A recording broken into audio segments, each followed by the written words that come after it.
This is absolutely ridiculous and it needs to stop. As the Devin Booker hatred train needs to end right now. As Booker is still performing and still looking like a top tier shooting guard, even if he's not having the best season at the start. And the Suns are still a top tier team in the Western Conference with other players stepping up and delivering. So we're going to be diving in and looking at Devin Booker himself and why the fans need to stop coming at his head. All of that and more on this episode of Suns Digest. I'm Bruce Velez.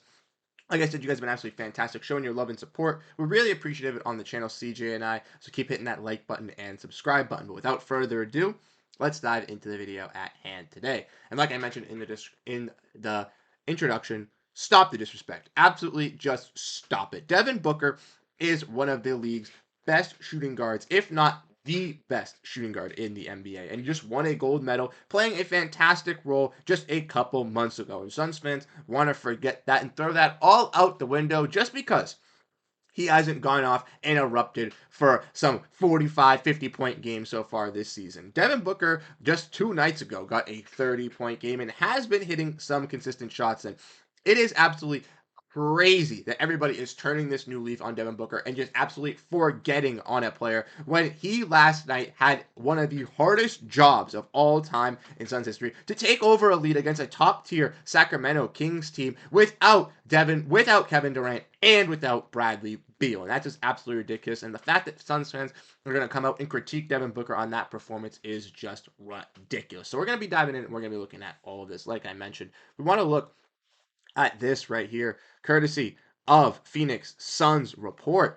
We all know Gerald Bourguet over on Phoenix Suns, and he's not selling his Devin Booker stock, and neither am I. I'm all on this train with Gerald, and I'm happy that Gerald is bringing this up because we want to talk about this like I quoted underneath it, and Gerald did like this tweet. I know Gerald's going to save all those receipts when Book goes off for 50 and he's going to unleash it all, and I can't wait to see what those tweets look like because let me tell you right now, he is going to come out and he is going to showcase his skills. This is a snippet from Girth's Twitter, but if we want to look at this as well, let's look at the stats for Devin Booker and his early starts to the season's last couple years. In 2021, averaged 22 points per game.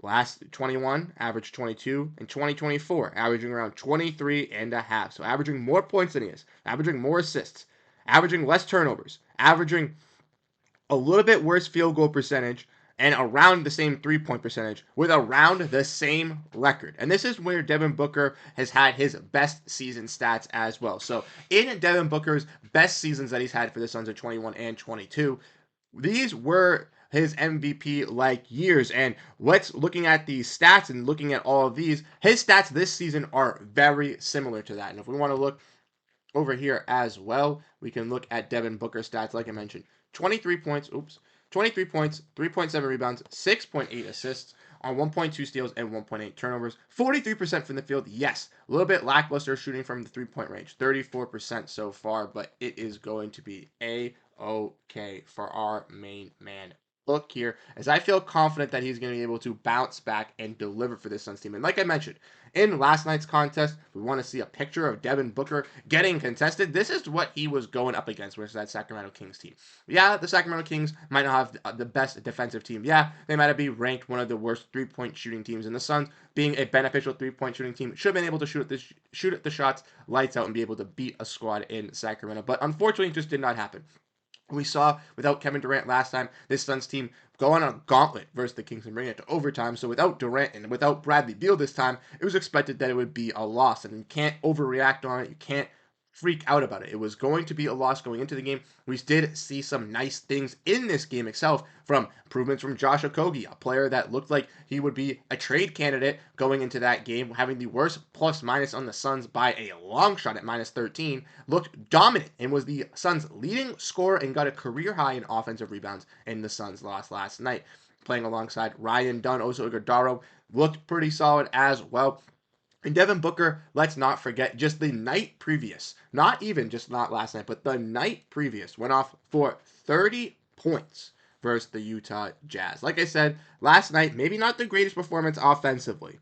6 for 16 from the field, 1 for 4 from 3-point range. But Booker is doing other things as well, grabbing those rebounds, playmaking, getting some steals. Turnovers, not the greatest for Booker, but it has been okay. If we want to look at Booker's season stats so far, from looking at all of his contests, like I mentioned, versus Utah just the night previous, dropping 31, absolutely carrying this Suns team. But then the next night has 18, and everyone's claiming that he needs to be traded. Everyone's saying that he's not performing. And yeah, let's look at these games. Some nights he hasn't had the greatest ones. He's had 40, he's had 30, he's had some inconsistent shooting nights, but I'm still believing in the best player on one of the best players on this Suns team and the franchise face of this Suns team as well in D Book. Let's not forget that all this starts with Devin Booker. The reason why the Suns went in at the bubble and got Chris Paul and went for this big push was for the rise of how Devin Booker looked in the bubble, going 8-0 with this revamped Suns squad that shouldn't have been even invited to the bubble. And that's when this whole rebuild kind of started. And Devin Booker went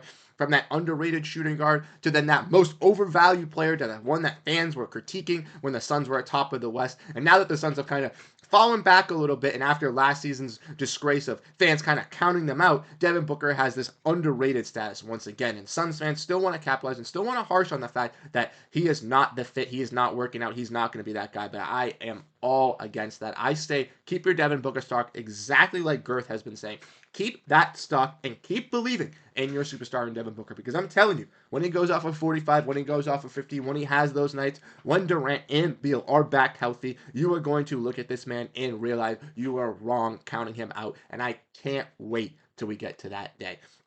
Like I said, Devin Booker is also doing other things as well while not scoring. We want to look at this tweet from Brian Barrett. Tatum was up to 46 assists on threes last night, and that is tied for Devin Booker, who was second in the league, with Cade Cunningham leading the league in first. Now, obviously, Booker last night getting some assists as well, totaling 5. Don't necessarily know how many of those were on the three-point line, but I do want to say that Booker is finding and helping out this Suns roster as a whole, as a playmaker, as a facilitator, and as a scorer. And last night was tasked to do it all. And unfortunately for the Suns, yes, they struggled from three-point range, a thing that they needed to dominate. Yes, Devin Booker did struggle shooting himself, but like I mentioned, Devin Booker is being guarded like this. The Kings swarmed him. They put Keegan Murray on him the whole entire game, and they weren't going to allow a player like Devin Booker magically go off when their two best players were out. It was hard for Devin Booker to create space, to find those open shots, to generate some offense for the Suns, and that's A-okay. Like I said, these games happen every single time.